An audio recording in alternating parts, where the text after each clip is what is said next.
Okay, y'all, I don't know if I have the right words to adequately describe and introduce this woman and this conversation that you're about to listen to. If you're new here, this is No Matter What. I'm Hannah Seymour. Every week, I just try to have conversations with people about how to walk faithfully with Jesus in their everyday lives, no matter their circumstances.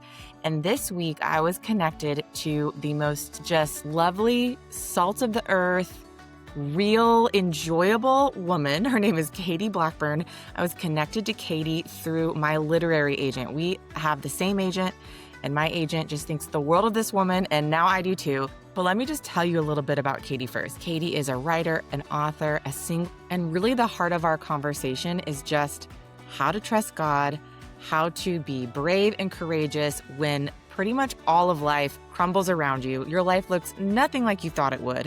Ask her my very favorite question to get to know someone in the beginning.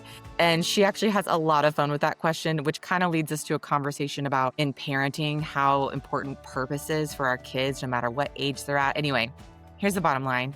You're going to be obsessed with this woman. You're going to love this conversation. And I have to just jump to it right now because I don't know why I'm stalling. You guys are the best. Don't forget to like, subscribe, comment, review, share all the things that you know I need you to do if you like this show. Without further ado, here's Katie Blackburn.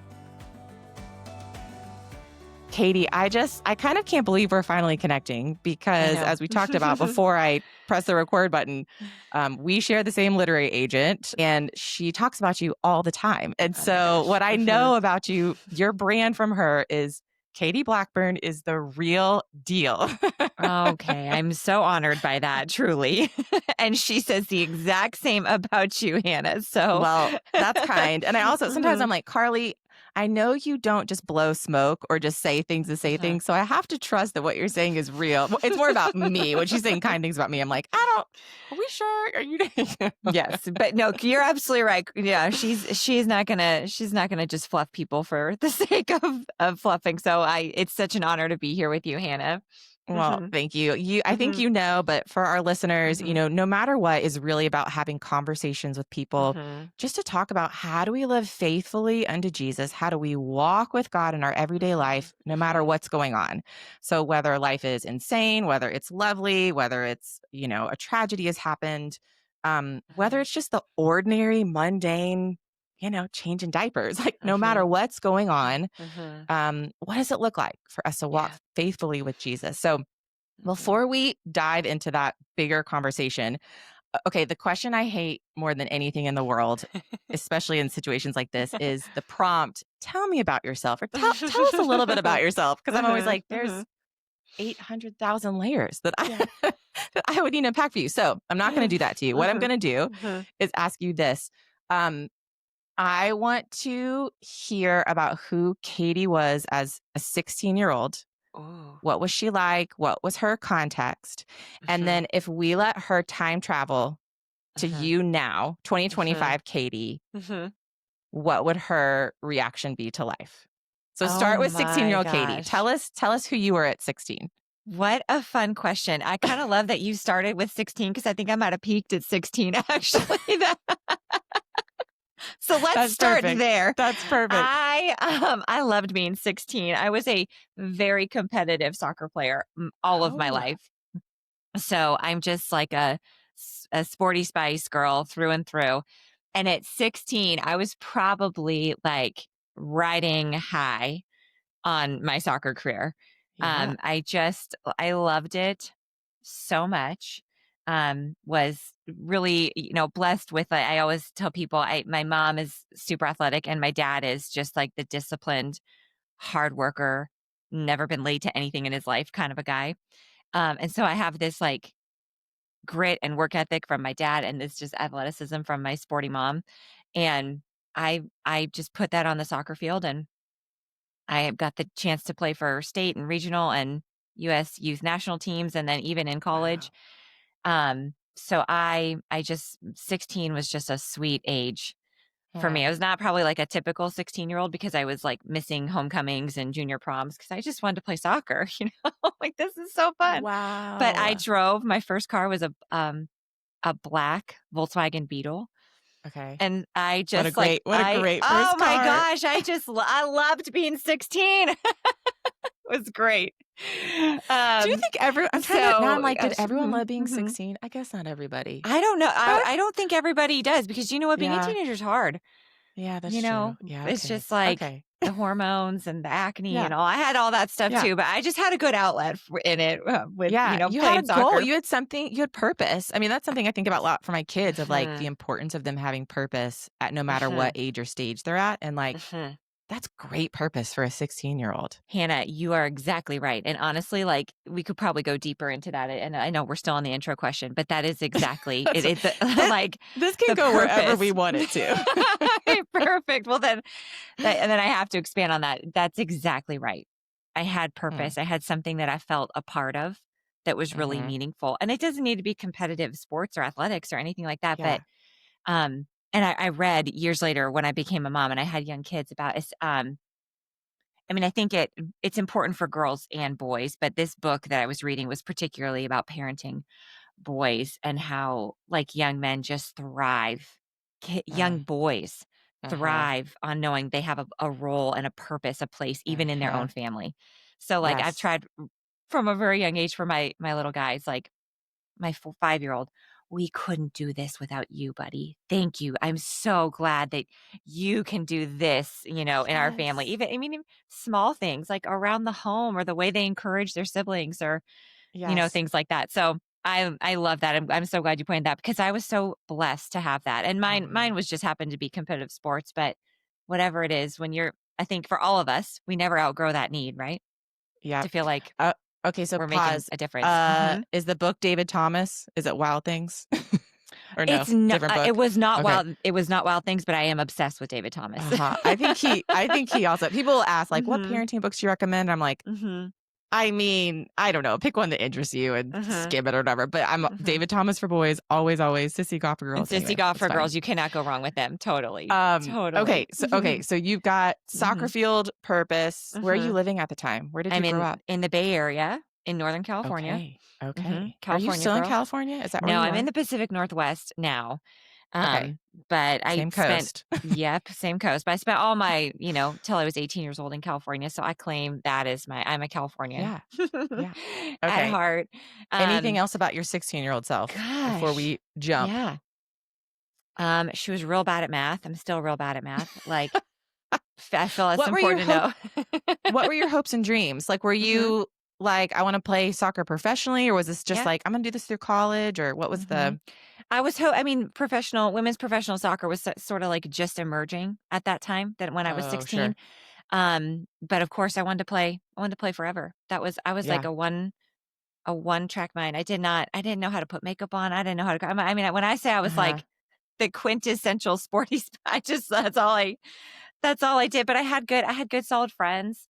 Um, I had a healthy, I mean, I did dumb things. All teenagers, make Sure. silly choices sometimes. I'm not trying to paint this like picture of perfection. I mean, like, yeah, used to get in trouble going over speed bumps too fast in my little Volkswagen Bug because it would like bounce. Scrape. Yes. And all of my like football playing friends just thought that we would like squeeze in there. And we thought that was the most fun thing to do. So funny. So, Where were but you in your spiritual journey at 16? yeah, that's such a good question, Hannah. I was raised by two believing parents, and even though I was playing very competitive sports and gone every weekend because the level that I was eventually, but by the time I was 16, I was often not even in the state or in the country. I was somewhere. Mhm. But one of the things when I first made the California state team, I remember my dad had the hardest time with it because it meant I was going to have to miss church on Sunday Yes. mornings. Hmm. Yeah. And that was just not our family culture was we go to church on Sunday mornings. And so at first he had told me, I just don't think this is for our family. I don't think you can do it. And Hannah, when I tell you I was devastated, like I still tell people I think that was like my first broken heart thinking, I made this team and I can't play. Like, what do you mean, Dad? How could you do this to me? Just like the classic just teenage fall apart moment. Yeah. But he slept on it for a couple of days and eventually he decided like, okay, I trust you. Let's give it a shot. My mom talked to him. you know? Mhm. Just told him, she's a good girl. Let's give this a shot." Yeah. But one of the conditions was maybe we don't all go to church together Sunday mornings, but anytime you're in town, you need to find a church to go to. You need to find a Saturday night service. You maybe need to find a Sunday night service. And so if my mom was traveling with me, we would like go in the hotel rooms and we would get the big phone books out. They used to have phone books, right? Yellow Wow. phone books in Yes. drawers in hotel rooms. And we would just find a church locally. And around whether it was like a late Saturday night or a 7 a.m. Sunday, we would find something around my soccer games. And we would Yes. just go to whatever church, that we could find locally. And that Okay, wait. actually, I have mhm. to okay, go ahead. Go. I think you're going where I think you're Okay. going. It kind of it she I mean, I didn't have Yeah. I had a one faith family that I would say I went to, 50% of the time, and that made up the majority of it. But what going to all of these different churches, Yeah. all under the, evangelical Christian umbrella, but different Sure. denominations, like it just Uh-huh. kind of gave me this really beautiful ecumenical upbringing. Mhm. I Yeah. mean, to really orthodox kneeling and praying, saying all the liturgies type of to like, oh, we have got rock bands and smoke on the on the Yes. stage. And Yes. to this day, I mean, I go to the same church, every weekend now. I have one faith family, but I just have such an appreciation for um how God moves and how the spirit moves in different people, how different personalities are drawn to Yes. different ways of worship, how some people truly thrive in the quiet. Yep. I'm going to use the word disciplined, but maybe that's not the right word. But Mm. like the quiet, traditional, Yeah. slow moving services that are Yep. a lot of recited prayers, and other Mhm. people, their brains get lost in that and Yeah. they can't keep up. They feel like they're not engaged, they're falling asleep, and they need to worship. They need the movement of the spirit and more of like a Uh-huh. Pentecostal type. And I Yes. just I kind of find that my heart just loves a little bit of all of it, you know? Yeah. Um, Yeah. so I loved it. Yeah. I loved being at different churches and in seeing different families. I appreciated it more as I got older too. Cause as a teenager, I Mhm. was still probably just checking a box, like my parents are making me go so Right. I can Right. play. But as I got older and into college, I just so appreciated. Well, I've seen a lot of different worship, you know?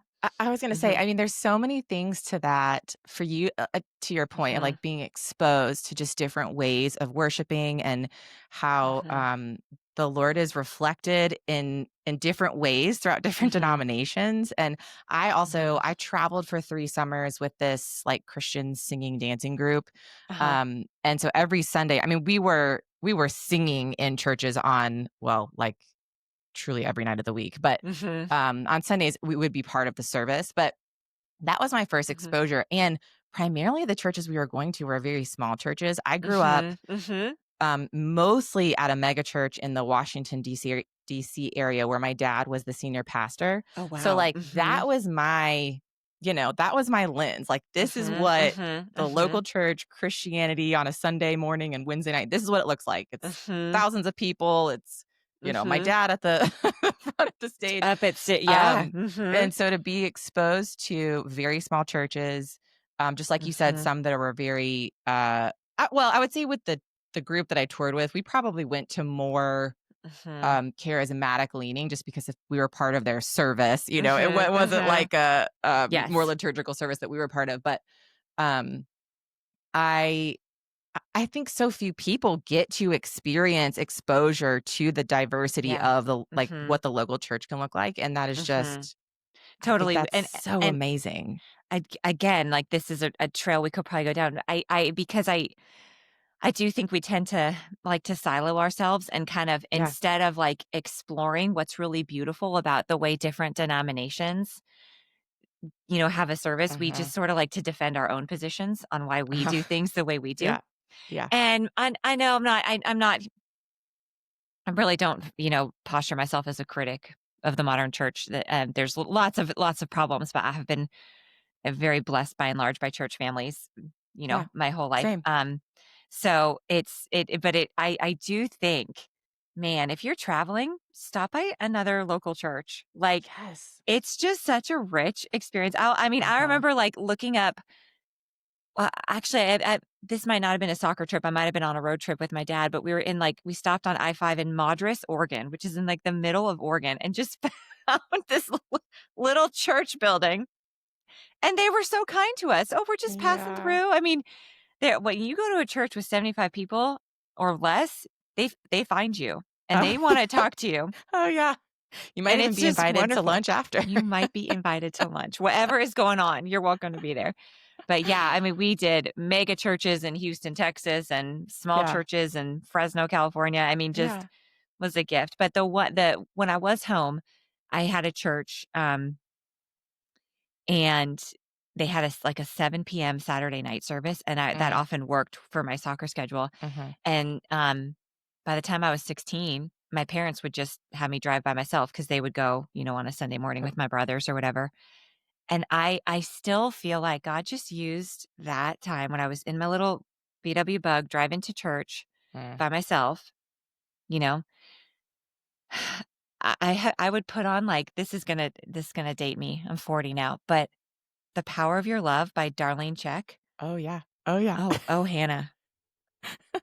I know it. I know it I well. was, like, worshiping so freely and so unhindered by just, like, Oh. really hadn't gone through a ton at that point in my life. Mhm. And God was nothing but good because Mm. I was good and I was healthy and soccer was good and I had good friends. And I mean, I understood Jesus' Sweet. love just as good, like, Yeah. and that's a gift, Yeah. um, that's not certainly my life anymore, but the foundation that God laid, Mm. I don't, I'm really, I'm so grateful. I'm so Mm. grateful. And we'll get into this, I think, a little bit more as we talk. I know that that's not everybody's story. In fact, Yeah. just so listeners know right off the outset, that is not my own kids' story. Mm. Mhm. They will have been through 100 times Wow. what I went through by the time I was 16 in their young Wow. life. Yeah. Yeah. Um, and so I know that the way God writes stories are the way we all uniquely need, um, because He's perfect, Yeah. because Yeah. his stories unfold perfectly. But the way mine did, man, he laid a foundation that it was broad and vast, but it was just so founded on, like, the power of his love, to quote Darlene Check. I just believed it to my toes. And I still do believe it to my toes. Wow. Even it's been forged through fire a little bit since then. But Yeah.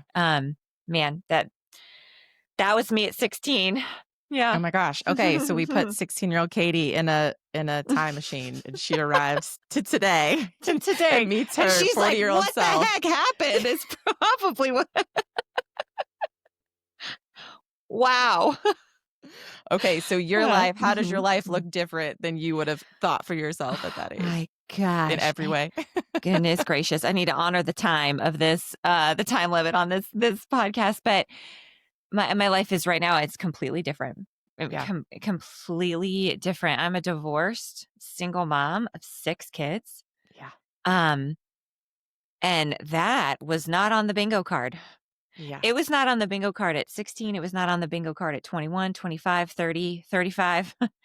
Um, it's just that is that's where we are. Mhm. Um, and just don't need to go deeply into it, but so that there's not a huge mystery around what happened is my ex-husband struggled with addiction, and we Mm. gave it a good go for as many years as we could, but ultimately the mercy Mm. that I was praying for, um, it didn't, because I think when you're in a season that's like a long one, right? It's not Mhm. just if I just can, like, outlast this flu bug Yeah. type of I'll be Yeah. better in 7 to 10 days. Yeah. But when it's a year-long fight, Mm. years, plural, long fight, you get really weary praying Yeah. that long. And I know that's true for, friends that struggle with chronic illness Mhm. or the grief of different Infertility. kinds, infertility, Mhm. things like that. Exactly. You just get really weary of praying. And so for so long, Hannah, for 2 years probably, the only prayer I could really muster with any sort of real courage or faith behind it was, "Have mercy. Like, have mercy on my family, Lord." And I really did think for years that I was like, that the mercy would come in the form of a healed husband Mhm. and, um, just this, like, I believed with everything in me Yeah. in this beautiful redemption story that we would have. Yeah. But it became really clear through a lot of circumstances, and then obviously, like, with, like, the council of pastors that had been involved for years, um, that the mercy was just gonna be removing the kids and I, Yeah. um, and helping us start over, Yeah. helping us Yeah. start life over, and so that's what we've been doing for the past 2 years. Um, you know, and I say this truly, like, is I'm because I'm so blessed with my parents are as awesome now as they've ever been. Um, but I'm 40 years old. I live in my parents' basement with my with my 6 kids. Um, I have, on paper, a resume that's like, "Oh, this, like, outstanding athlete, this hard worker, 4.0 college graduate, a master's degree in education." Like, this is the type of thing I thought Yeah. being a good girl, like, being a good Christian You girl, did it right. You did it all right. thought you do it yeah, totally. Um, and man, life still hits hard, and it's important to me. I am in need of the same mercy Yeah. and forgiveness that my ex-husband is. I have Mhm. so much sin in my life. This is not about pointing out splinters in other people's eyes whatsoever. Yeah. But I really did. I got my kind of perception of like, well, like 80-20, you're like 80% good, 20% sin, whatever. That's all. That's the human Yeah. condition, right? But if you do it mostly right, you Yeah. know, wait till you're married to be intimate, do all like, just like follow the Christian rules, Yep. life will be okay. Yep. And that was probably part of like 90s purity culture. It was probably part of different, just like bits and pieces of things that I grabbed and just latched onto. And don't get me wrong, we want to teach our kids to make good Yes. choices and to Yes. follow and honor God's word, to have good leaders and mentors in your life that are, coaching you, guiding you, and helping you Mhm. make discerning, wise choices. And you can try your best to do all of that, of course, imperfectly, and life can still fall apart. Yeah. And that's Yeah. that's a hard reality to live with. But um, what I found is like Jesus is still there when it falls apart. Yep. He's still there. He's Yep. still there, and he's helping us rebuild. And another, aspect of my story is that I have a 11-year-old with severe autism. Mhm. And so, uh, that rocked me. I mean, even Mhm. before addiction and Mhm. divorce, just really kind of reconciling, man, this life is going to be a challenge for him every day of his life, but also Yep. for me. Yep. Um, and and it is for sure. He's awesome, but severe autism is a real. I don't even know honestly how to describe it sometimes, other Mm. than it's a real cross to bear for Mm. him Wow. because his brain doesn't live and move and operate in the world the same way that the rest of ours, does, and that's he didn't choose that. Yeah. Um, Yeah. but it's hard for me, it's hard for his siblings. Yeah. So we are like at a point in our life where, oh my gosh, we just got to cling. I mean, Mm. just like Mhm. cling with all of our hearts to the things that we know are true. And we Yep. know that God is still good, Yep. but you got to choose to see that and to not Yep. kind of count your losses, but count your provisions. Yep. Um, and to trust that, like, wow, these light and momentary afflictions are achieving for us an eternal weight of glory beyond all comparison. Because some days, Hannah, are real, like, I don't want to do it anymore. Yeah. Yeah. you know, Yeah. I'm just Yeah. real at the end. Um, I Yeah. was Mhm. literally just writing about, the verse that we've all heard a million times about, like, rejoice in your sufferings. And when we have Mhm. trials, we can rejoice. And I was writing about how I'm like, if you've been around the church, you've heard these verses. Mhm. I think what we forget to emphasize is it says in the suffering, rejoice Mhm. in it, amidst Mhm. it, not for it. I think Mhm. there's sometimes been a disconnect of like, oh, we can thank God for Thank our God for suffering. it. No, Mhm. no, no, Mhm. no. God is Mhm. not saying to be thankful for hardship, to be thankful for sin, for evil, for brokenness, Mhm. but we can be thankful amidst it Mhm. because we know it produces character, endurance, hope, Mhm. and but I Mhm. think then the harder question that I wanna push back to you is like, how do you hang on to that hope? How Yeah. do you Mhm. refuse to let your circumstances tell you who God is? How do you refuse to let the worst, most terrible, awful day that makes you wanna go to bed Mhm. and not wake up tomorrow morning? Mhm. How do you defend yourself from that and keep your perspective on, no, God is good. No, Mhm. he will carry me through this. Like what are the practical ways that you do that in your everyday Mhm. life? Mhm. That's such a good question. Um, I think first and foremost, I have to say that yes, there are definitely some practical things, but ultimately, it's him holding me. Mhm.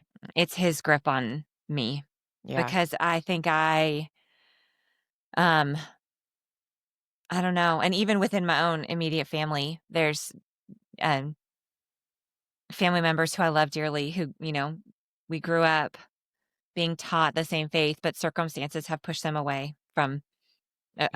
a faith Yep.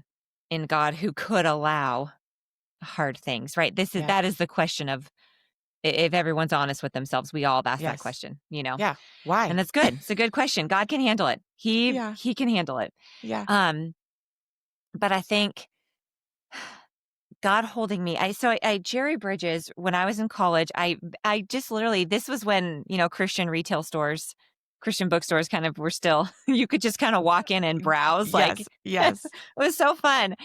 And I just sort of accidentally picked up this Jerry Bridges book. It was called The Discipline of Grace, and I had no idea what a Mm. theological giant, the late Jerry Bridges was, but I just sort of did it on my own. And oh man, it was just life-changing. Just could never have planned that, right? But the analogy that I'll always remember from that study is when he talked about like walking with the Lord is like two wings of an airplane where it, you Hmm. need both to fly and one wing is just total dependence because you're not strong enough on your own. You cannot do Right. it. Right. Right. You cannot save yourself. Salvation is from Christ alone, but you also just are not you're not going to make it through life. You can't do it. Yeah. You can't Yeah. do it. It's complete dependence on Jesus. And the other wing is total diligence. Yep. It's like you can't just sit and let grit and perseverance and faith happen to you.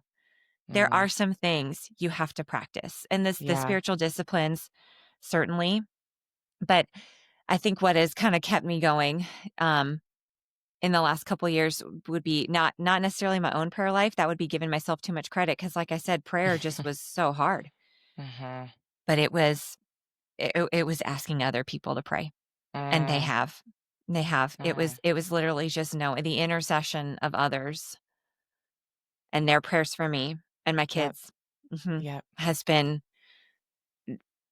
no there's just no doubt in my mind that they were whispering, screaming, crying words to God on our behalf that he was pleased to answer, you Mhm. know?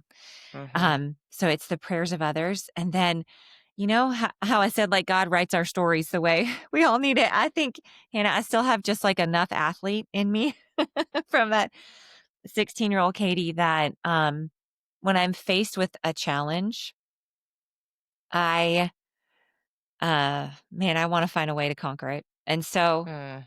I have, I have just determined that my kids, of course, they see me cry, and of course, I don't bury things in front of them, and Yeah. I'm very on a so my oldest is 12 and my youngest is 4, so they were very little, when all of these Yeah. big things were happening in our home, Yeah. and a counselor once told me, like, if your daughter sees you sad and says like, "Mom, are you okay?" You do not need to tell her, "Yeah, I'm fine, honey," Mm, because you're not fine. yeah. And you need to teach her to trust her own intuition that Mhm. something is wrong. Now, Yeah. obviously, I'm not going to like use that moment to just like dump Unload everything onto that's stressing me out Yeah. on my daughter, Yeah. but it's perfectly okay to say, "You know what, honey, mommy is really sad right now. And Yeah. I'm feeling a lot of anxiety. Um, because this has been a hard day or this is a hard, just whatever it Yeah. is on a kid appropriate level and let your child have the peace of knowing, oh, okay, what I Mhm. saw was right, you know? Mhm. And that obviously that means a lot to me coming, out of a marriage with addiction when you're kind of told a lot, what you're seeing is not right. You're Mm. wrong. Um, and so I'm pretty intentional with like, no, what you're seeing is right. Like you, Yeah. you are accurate to perceive this and it's going to be Yeah. okay. Um, but anyways, so sorry I got off track there, but I No. do let my kids see when I'm sad, but I Yeah. also that that grit in me that's been there since I Mhm. was a child, wanting to be the best soccer player I could be, is very determined to keep moving. Yeah. Like very much like I'm gonna show up and I work out a lot of rage on the Peloton bike.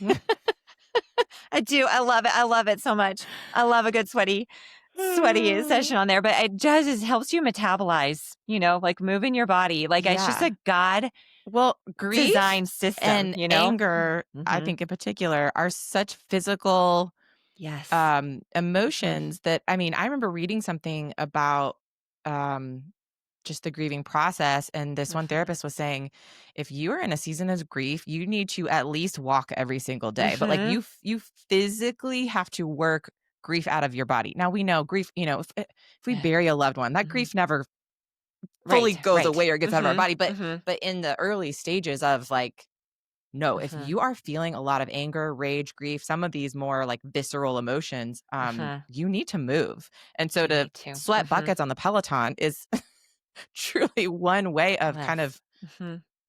I don't know, walking through that healing process. Totally, totally. Mhm. What did it look like for you? I'm thinking about folks that are listening to this right now. And I think in the church, it's easy for a lot of us to put up a veil and to pretend like Mhm. everything's okay and we're doing good and our marriage looks good and things are good with our kids and Mhm. everything's okay. I think we're working really hard as you know a Christian culture Yeah. today of trying to strip that down and become more vulnerable. Mhm. But Mhm. I think just human nature, like we kind of want to hide and we want to Yeah. protect Mhm. Mhm. letting anybody know that anything might be off with Yeah. us. Um, Mhm. Talk about what that process was for you and potentially also your husband of like Mhm. realizing like we have to let people in and let them Mhm. know that this ship is Sinking. going down. And Mhm. Mhm. I also am Uh-huh. curious if you think walking through the diagnosis of autism with your son Mhm. kind of was like a practice round for that. Like, I almost wonder, it's Mhm. like you kind of probably had Mhm. to ask your community for help then too. Oh gosh, yeah. Do Mhm. you think that was something that kind of the Lord has woven in? Mhm. I don't mean to answer the question for you. Yeah. You No, tell me. I absolutely do because it is. Oh man, especially early, and I'm gonna say it's the same for both examples there. Early on, saying out loud, "I think my son has autism," I could barely get the word out of my mouth. Wow. Yeah. It is so tender and so vulnerable, and from time to time, I'll have a friend or an acquaintance from church who, I'm maybe 10 years further on the road, and they have a young child, and they'll text me Mhm. a concern like, "Katie, I'm just wondering," and I just know deep in my heart how hard that text was to send. Mm. But you're looking for help, you need help, Yeah. um, but there's something too about when you say it out loud, it becomes real, Yeah. and obviously that's a construct. It is real, but It's that you're already real. it's already real, but your heart is not like Hannah, I remember I couldn't even Google autism symptoms because I was like, "I just don't wanna Can't open that door yet. I can't I don't open want to that know. door. I can't because I was years and maybe it's not, maybe he'll develop out of it, maybe he'll keep Yeah. like Yeah. I mean, and Katie, who's, healed a bit and not as tender and has, like, been able to move and confidently say, "I can live in this story now, God." I couldn't say that when he was 2. Yeah. I couldn't. I didn't want that story. I didn't want it. Mm.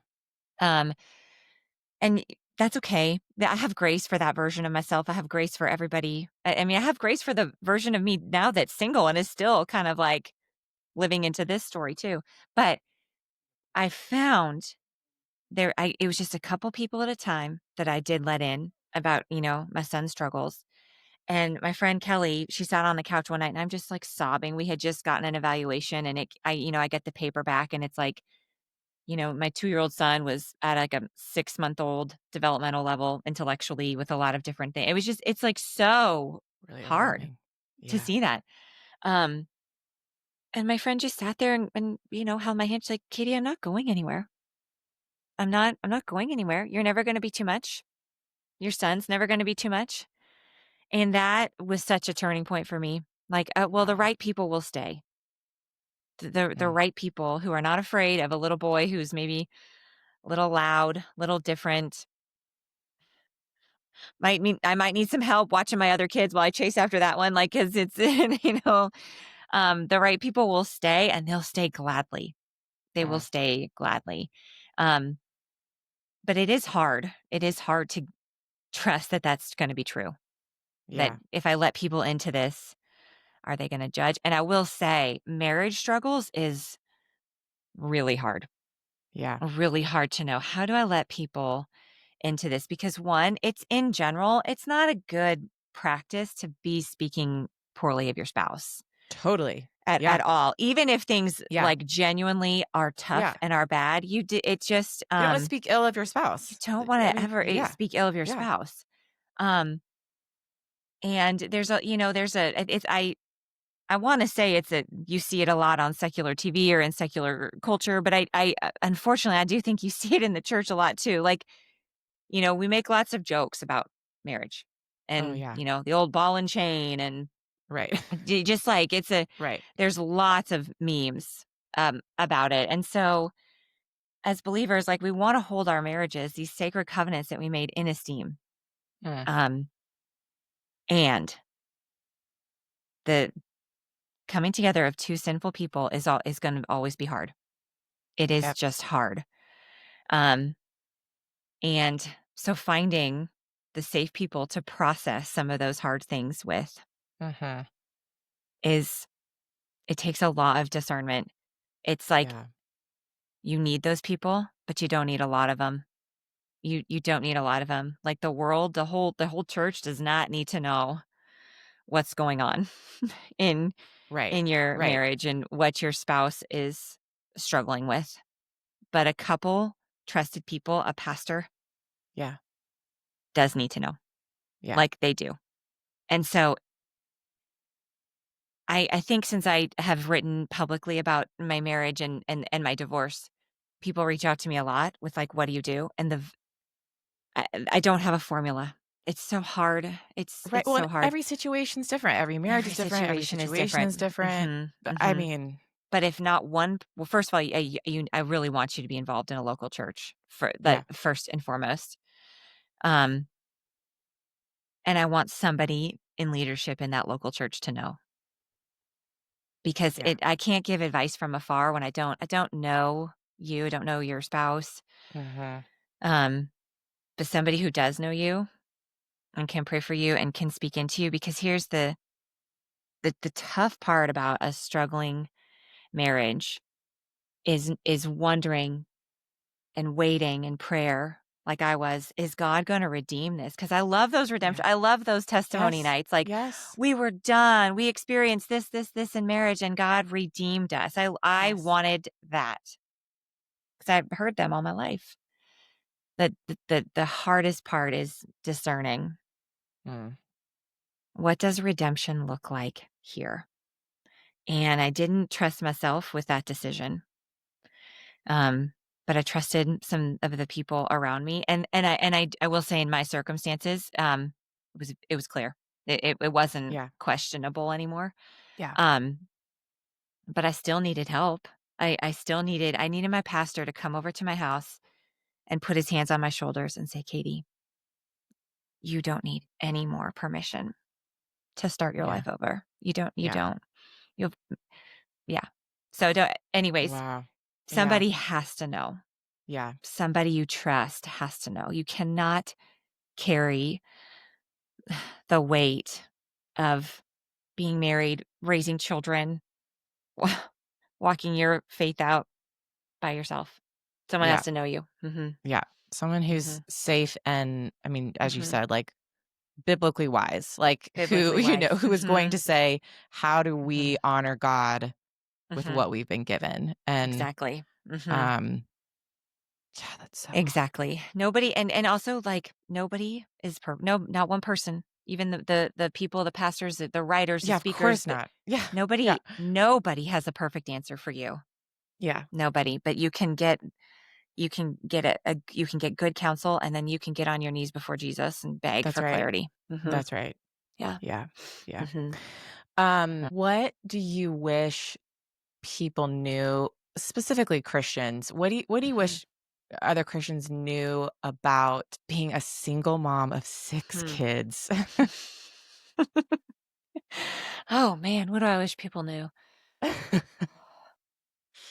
It's very tiring, but I Yeah. think people know that. Yeah. Being a parent in general is tiring, and, Hannah, it's important to me. Like, when I had one child was tiring. When I had two That's children were right. That's tiring. right. It's like I know. I God I didn't just know. plop 6 kids in my lap. I Like, know. I worked up to it. It's like you get, like anybody says, like, I remember being overwhelmed with, like, one newborn baby who was, like, asleep in my arms Oh, I know. binge watching Downton Abbey. That's how I nursed my Same. firstborn. I mean, same. That the Like, 0 to 1, I tell people the 0 to yeah. 1 was the hardest Oh transition for me. gosh, And I it's look so back hard. and I'm like, I mean, it's like I can only just, Mhm. as you said, like I can only have grace for that version of me, but I'm like, "Oh my gosh, girl, get it together." Yeah, Like, totally. Totally. You still had a nap time, Katie. Like, she napped. You I had a know. perfectly quiet house. What? I Um, know. but again, it's like, Well, I guess what I'm yeah, asking is mhm, yeah, specifically as uh-huh, a single mom in the church, because I think, we mhm, do, the church is very family centric, it's very marriage and yeah, kid totally, centric. mhm, Not, I'm not being critical of the church. no, One, that mhm, is the majority. uh-huh, But there are more and more and more single mhm, solo parents today. yeah, Um, mhm, and I go to a very large church in Franklin, Tennessee. They have a mhm. solo parenting ministry, but Oh, it's that's a amazing. massive church. So, of course, Mhm, like that's something that they can offer. But again, mhm, most of the churches in America mhm, are not going to be large enough or have those resources, or even just, mhm, the local church can only do so many things in one totally, place at one mhm, particular time. mhm, So, mhm, um, yeah, yeah, I guess that's where my question is like, mhm, what do you wish folks knew about what that experience is? Being a yeah, solo mom, you've got 6 mhm, kids, you're trying to mhm, raise your kids in the faith, you're part of a local church. mhm. Um, Yeah, do it's you a great feel question. pushed to the Mhm. sides? Do you I do some, not push to the side at all. I think sometimes the blind spot, and Mm, maybe that's what I think what I wish people really understood is how much courage it takes to show up every day, mm, because you are on your own. yeah. And I pride myself to a probably unhealthy level. I am willing to admit that, on appearing strong. It is Mhm. really important to me. There's no greater compliment to me than when people say, "You're strong, Katie." I'm like, "Thank you." Because I'm trying to be. Like, I work hard to I be work that. hard to be strong, yes. Yes. Um, but to go anywhere, especially church, Yeah. it takes a lot of bravery to show up, because you really just, um, there's no, if your kids need you, it's you taking them out of the service. Yeah. Um, that there's going to be people sitting in front of you holding hands and praying and rubbing each other's backs, and you don't have that. And um, Mm, there's going to be, certainly, and again, Hannah, I'm with you. I'm not here to criticize it. Yeah. God's plan for marriage and family is a good plan. Yes. It's a Yes. beautiful Yes. plan. It's what I wanted my whole life. Yes. Um, And but we you live in have a to, broken and world we where live in there a are broken other world. Mhm, realities mhm, and with so people doing everything they can to honor God with their current yeah, situation. Yeah. totally, totally. But Yeah. it takes single mom. We're a brave crew because we have to be, but I want people to know that, like, we wish we didn't have to be so Mm, brave. It's hard to ask for help, but, like, you're desperate for it because, I mean, Hannah, the amount of times, and I have great friends at my church who are amazing, but the amount of times I've been like, "He has to go to the bathroom. Can you watch these 2 while I run and do this?" And I don't wanna have to do that. yeah. I don't have to Yeah. be Right. that. Or, there's a church picnic coming up, at a park, and I've been to this park. I love this park, but it's a big, wide open park, and I know I cannot keep my eye on all the kids there, and so it's like, am I gonna be brave and ask somebody to help, or am I Mm, gonna stay home? And those are the single mom is thinking through all those things. Do I have enough courage to, 1, attempt this by myself, and 2, yeah. ask for help? Yeah. Or do I not have that courage today? And I think that's it. That's what I want other believers to know, is just to, like, see the things that, Yeah. the little things, just the courage that showing up takes, Mm, because you're spread thin, obviously, yeah. but just emotionally, you feel pretty thin Yeah. as a single Yeah. mom, because your kids they need you so much. They need you the same amount as they needed you when there I were 2 know. people I helping. know. I So, read something that mhm, you wrote. I don't remember if it was a mhm, blog or just like an Instagram post, but just mhm, like there's 6 of them and 1 of me. And maybe it mhm, was your daughter wanting to play select soccer or something, but just being mhm, like, mhm, I mhm, physically can't. I mean, I feel that way with my 3, and I have an amazing engaged spouse, mhm, and mhm. still am like, there's 3 of you and there's 1 of me, and Yeah. I Mhm. cannot be everything to each of you at Yeah. every moment that you guys want Mhm. me. And but Mhm. that can be so frustrating and defeating Mhm. feeling, because I think as moms, like, we want to be able to provide for our kids, not just needs, but Mhm. their wants. Like, we want to be everything that we can be for each child. And Yeah. um, I Yeah, think it's a absolutely. spiritual lesson in itself of like, I'm not Mhm. enough. Even if I had Mhm. 1 child, I'm not enough. Yep.